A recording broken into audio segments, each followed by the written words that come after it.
Hello साथीहरु, फेरि विश्वको छ तपाईहरुलाई आजको भिडियो नयाँ भिडियोमा र आजको भिडियो चाहिँ हाम्रै देशको नमुना या हुन्छ नि सबै भन्दा भाइरल व्यक्तिको बारेमा चाहिँ कुरा गर्न गइरहेको छु। उहाँको नाम चाहिँ प्रकाश भुजेल हो र उहाँको घुमाउनु गर्न थाल्यो। अब आफ्नो बुढीलाई त्यो घुमाएको देख्नु सकिएन अनि लौ त्यसो भए आफै हिरो बनिदिनु पर्यो भनेर जबरजस्तीको हिरो बन्न पर्यो। श्रीमती पनि एकदमै भाइरल चर्चित हुनुहुन्छ र साथीहरु यति मात्रै नभएर हुन्छ नि उसको बुढी चाहिँ हुन्छ नि यति राम्री विश्व सुन्दरी भएको कारणले पनि होला साथीहरु हुन्छ नि सारा नेपालीहरु चाहिँ एकदमै तातिरहेको छ। उसको भिडियो चाहिँ भाइरल गइरहेको छ र साथीहरु अहिले हालचालै आएर चाहिँ हुन्छ नि प्रकाश भुजेल र उहाँको श्रीमतीले चाहिँ नयाँ म्युजिक भिडियो निकालिसक्नु भएको छ क्या। साथीहरु हेर्न सक्नुहुन्छ उहाँको म्युजिक भिडियोको क्लिप।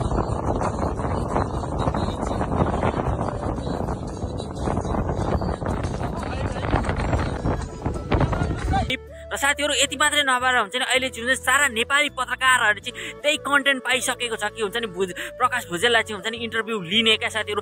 त्यस्तै टाइपको इन्टरभ्यु लिइरहेको छ र नेपाली पत्रकारहरुले चाहिँ हुन्छ नि उनीहरुलाई चाहिँ नमुना जस्तो गरेर चाहिँ खेलाइरहेको छ साथीहरु। तपाईहरुले भिडियो हेर्न सक्नुहुन्छ।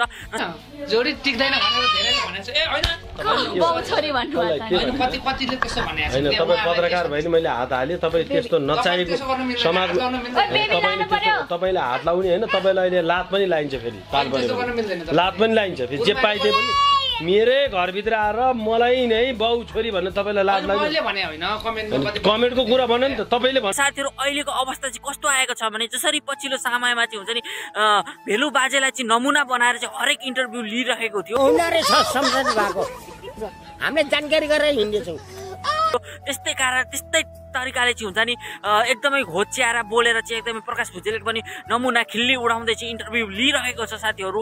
तपाईहरु हेर्न सक्नुहुन्छ र साथीहरु यति हैन यहाँ त ज्यान धुलायो होला नि बाम धुलायो होला। गुरुमालाई सोध्दै छु के कति तपाई अर्काको घर तपाई अर्काको घर परिवारमा आएर उचाल्ने पछाड्ने काम नगर्नुस् न।